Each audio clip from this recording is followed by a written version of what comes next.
In this video, I'm going to show you some quick ways to take advantage of conditional access in Azure AD Premium and make a big impact on your identity security.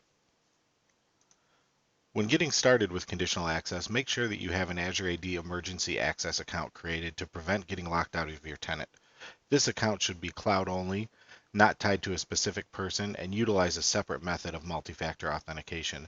A monitoring tool such as Azure Log Analytics should be used to monitor sign-in logs and trigger an alert whenever the emergency access account is used.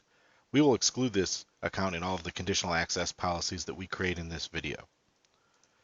Blocking legacy authentication is one of the most important steps to take in improving your identity security.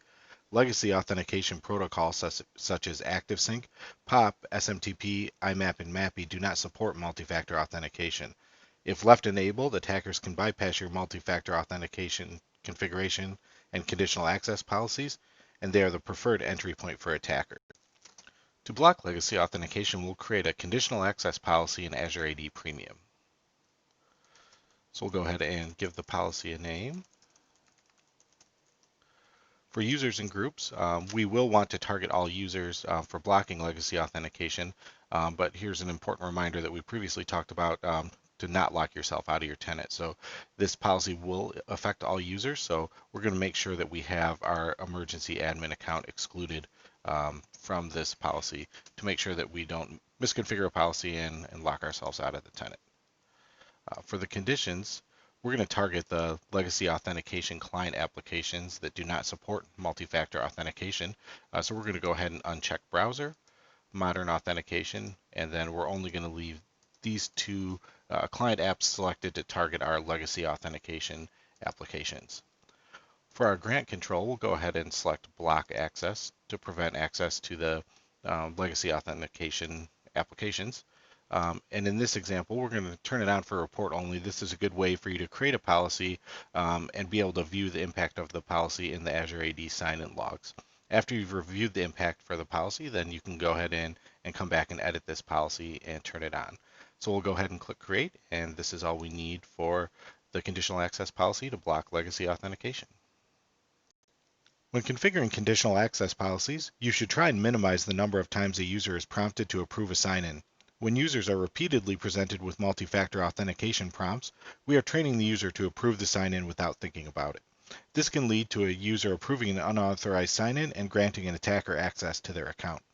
With Azure AD Premium, we can configure the grant control to use a hybrid Azure AD joined device or compliant device as the condition to allow access.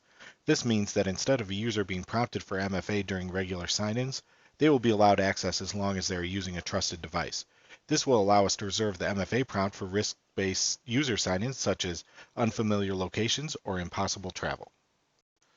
So now we'll go ahead and create a new conditional access policy for our trusted devices, utilizing Azure AD hybrid join and device compliance as a condition for grant access. So we'll go ahead and again specify all users, excluding the emergency admin account. And this again is meant to help prevent us locking ourselves out of the tenant. So for cloud apps, for this example, we'll go ahead and specify all cloud apps. And for our grant control, we will select the device to be marked as compliant by Intune or require a hybrid Azure AD joined device. So we'll want to make sure that we're only requiring one of the selected controls for this example, but in your use case, you may want to require the device to be marked as compliant or hybrid Azure AD joined in the same condition. So we'll go ahead and select those controls. Again, it's asking us to make sure that we're excluding users to prevent locking ourselves out of our tenant. So we exclude our emergency admin. So we're going to go ahead and select I understand my account will be impacted by this policy and proceed anyway.